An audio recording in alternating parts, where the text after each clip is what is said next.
Ce film nous raconte une histoire qui est à l'honneur de la France, car le cœur de la France bat pour la liberté et il ne s'est jamais trompé. La justice l'exalte, l'injustice le révolte et les gens de notre pays ne sont jamais ni bêtes ni ingrats. Ils reconnaissent ceux qui les aiment, ceux qui les aident. Ils savent payer leurs dettes. Staline a 70 ans et sur les grandes routes de France, dans les villes et les villages, de l'Auvergne à la Bretagne, de la Provence à la Flandre, de la Gascogne à la Lorraine, c'est de partout vers Paris que va l'amour pour Staline.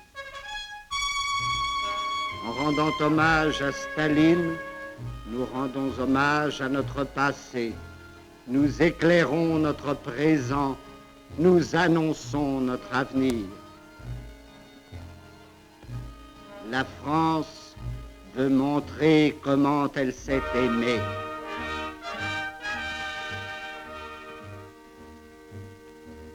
Et dans Paris où la nuit tombe, dans Paris qui a fait tant de pas en avant, dans notre vieux Paris où la jeunesse malheureuse a quand même la force de lutter et de rire, dans Paris courageux qui s'y connaît en homme, on se prépare à fêter le meilleur des hommes. Une foule de visages familiers ouvre les portes.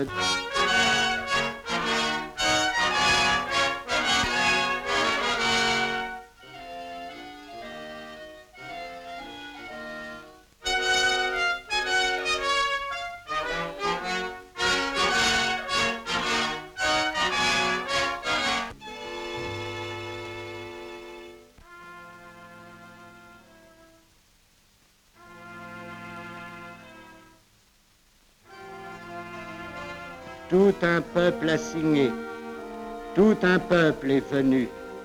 Il sait ce qu'il doit à Staline, vainqueur du fascisme, combattant de la paix et de la liberté, combattant de l'avenir et du bonheur de tous. Ces livres sont ici pour dire et pour redire ce qu'enseigne Staline.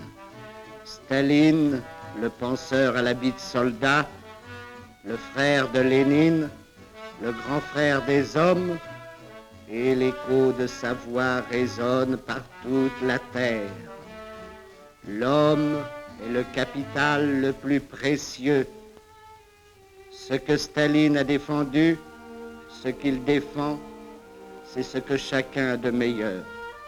Son travail pour l'amour de la vie harmonieuse, la légère beauté sortie des mains des artisans, les plaisirs et les trésors simples, ce que Staline a défendu, ce qu'il défend, ce sont les tissus de la pensée que le temps ne peut pas détruire, la floraison du langage et de l'art, les progrès de l'intelligence, l'espoir qui animait Jaurès et vaillants couturiers, la confiance de Marcel Cachin, et les dimanches retentissants du grand cri de l'humanité, ce cri que même les nazis n'ont pas pu étouffer.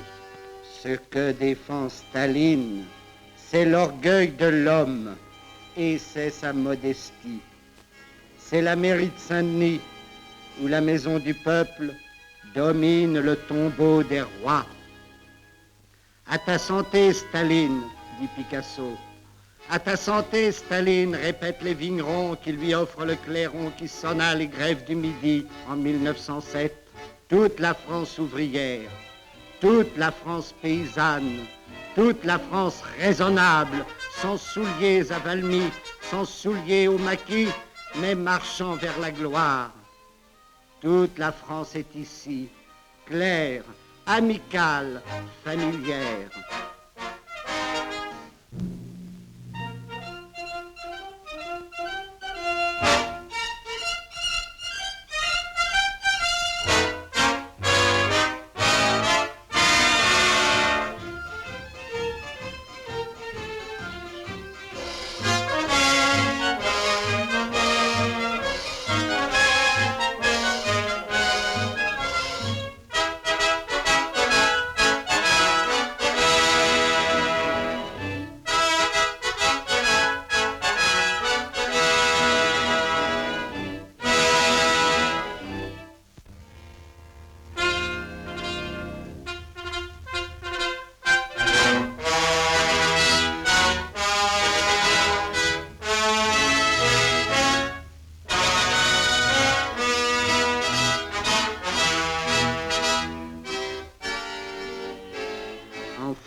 camarades ont porté Karl Marx.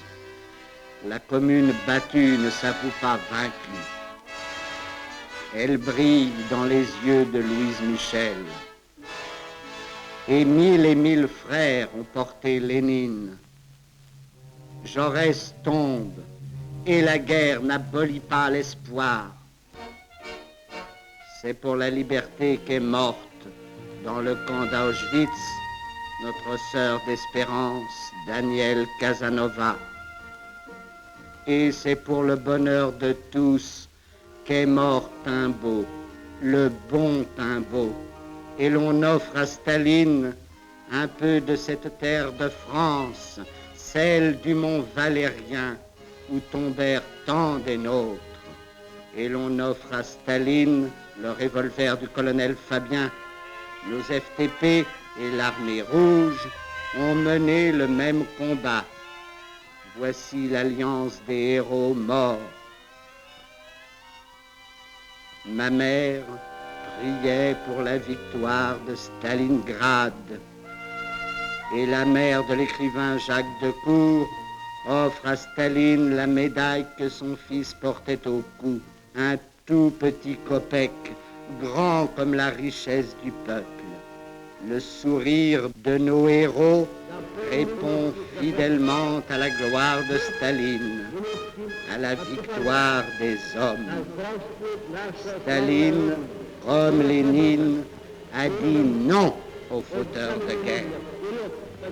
Le journal d'un stalag. Staline, c'est l'espoir présent. Il nous a sauvés de la misère et de la mort, mais les temps changent et le chant des hommes change aussi. Il se charge de force et de fraternité. Sans le cœur de Staline, sans sa raison ardente, les blés ne lèveraient pas aujourd'hui pour nous. Ceux qui les font pousser le savent. Sans la victoire de Stalingrad, la France aurait subi des milliers de radours. Sans la victoire de Stalingrad, notre village Grigny serait toujours occupé par les nazis, comme toute la France, comme toute l'Europe. Aussi, nous tous, paysans de Grigny, nous souhaitons bon anniversaire et longue vie au généralissime Staline qui nous a libérés par sa victoire. Alors, vous signez avec nous, monsieur Binard? Oui, avec plaisir. Reconnaissance, Staline, d'avoir libéré mon beau-fils. Moi aussi, je signe pour Staline. Travailleurs de la terre, travailleurs de l'usine, le Parti communiste est le parti de ceux qui ont les vrais moyens de vivre par leur travail. Les mains des hommes sauront construire leur bonheur si elles s'unissent. À l'entreprise Aubry, chantier Bonne Nouvelle, nous avons les yeux fixés vers l'Union soviétique, qui a à sa tête l'homme du socialisme, l'homme de la paix, qui consacre toute sa vie prodigieuse à la grande cause de la classe ouvrière et conduit les peuples vers la joie et le bonheur. Toute notre sympathie, toute notre reconnaissance, tous nos espoirs vont au peuple de l'Union soviétique et à leur guide éclairé. Très bien, bravo!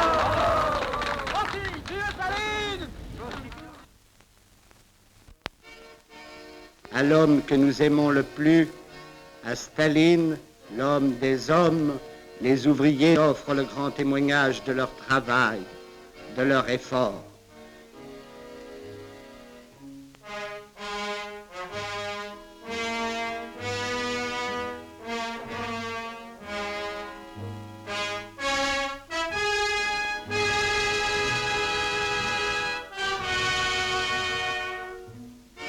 La forge du métallurgiste,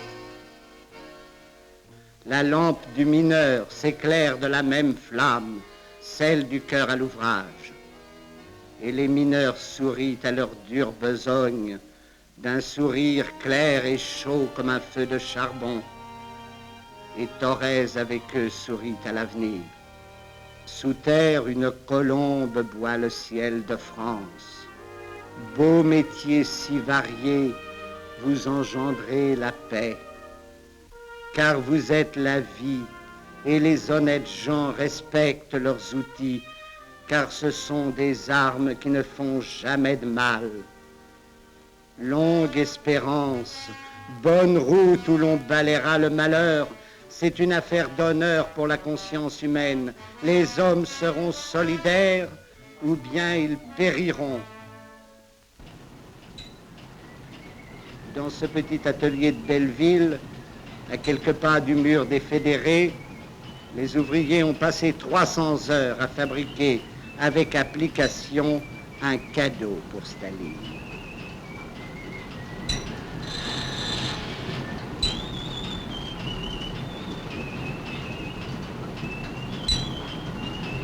« 300 heures de repos converties en fatigue. Mais c'était 300 heures qui leur appartenaient, 300 heures plus précieuses qu'un diamant pour leur maître. Leur cadeau, un tour miniature.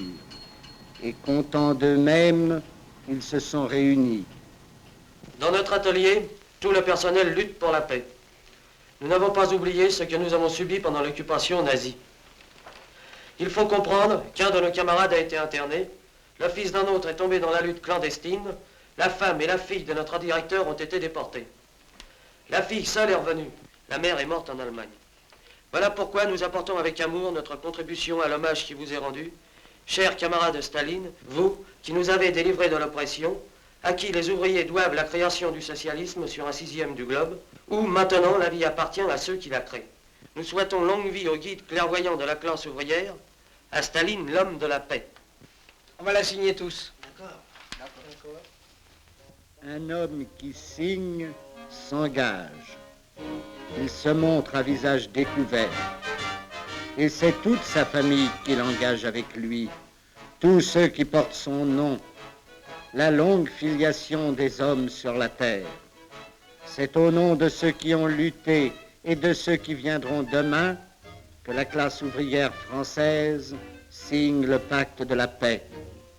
Au nom des braves gens qui sont prêts, comme Oulier, à donner leur vie pour honorer leur signature fraternelle, pour justifier leur amour de la paix. Comme Pierre Rébière, membre du comité central, qui, les pieds et les mains enchaînés, écrivait à sa femme « Si je peux garder toutes mes facultés, je le dois à ma confiance, à ma certitude dans le Parti communiste, dans le marxisme développé par l'action de Lénine et de Staline. » Les femmes se souviennent, toutes nos sœurs de France, avec Jeannette Vermersch, ont solennellement juré « Jamais les femmes françaises ne donneront leurs fils pour faire la guerre contre l'Union soviétique. Elles protégeront leurs enfants de la terreur et de la mort. »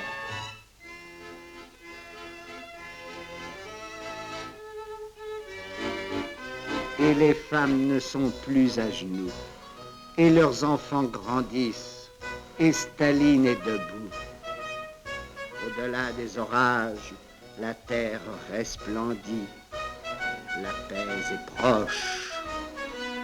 Tenez, Madame Sémar, ils sont finis, mes cahiers. Bien travaillé. Je suis bien contente. J'ai pu récolter 200 signatures. Sur la dernière page du cahier, je vais coller ma lettre. Bonne idée. Tenez, je vais vous la lire. Ah oui. Voyons, sois sage. Je lutterai toujours plus fort pour la paix, pour que mes 3 petits-enfants vivent heureux et qu'ils connaissent plus de bonheur que leur papa et leur maman.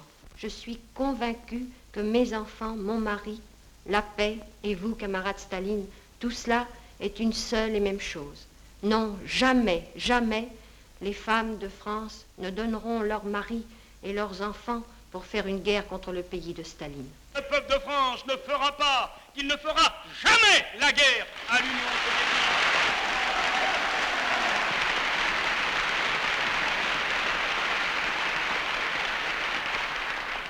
Que nous, les travailleurs de France, nous saurions, demain comme hier, nous comporter en alliés fidèles du peuple soviétique et accomplir, coûte que coûte, notre devoir de prolétaires et de Français.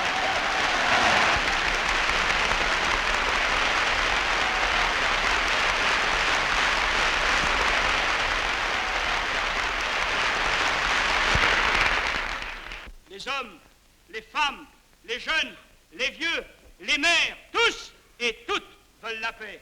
Tous et toutes condamnent la guerre. Tous et toutes luttent contre la guerre. Tous et toutes acclament le nom de Staline, synonyme de vaillance et de bonté, d'amour et de paix. Les mineurs de Billy-Montigny ont offert à Staline une lampe sur laquelle sont gravées ces lignes. Cher camarade Staline, à l'occasion de ton 70e anniversaire, les mineurs et similaires de Billy-Montigny font le serment de ne jamais permettre que l'on attaque leurs frères de l'Union soviétique.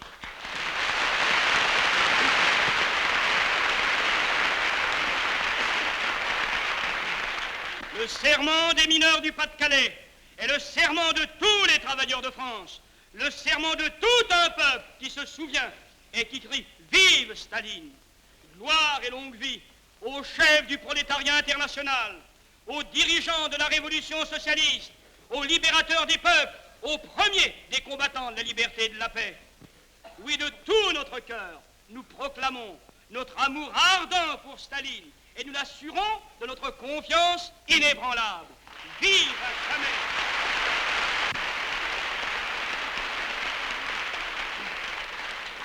Vive à jamais notre cher et grand Staline! Vive le communisme!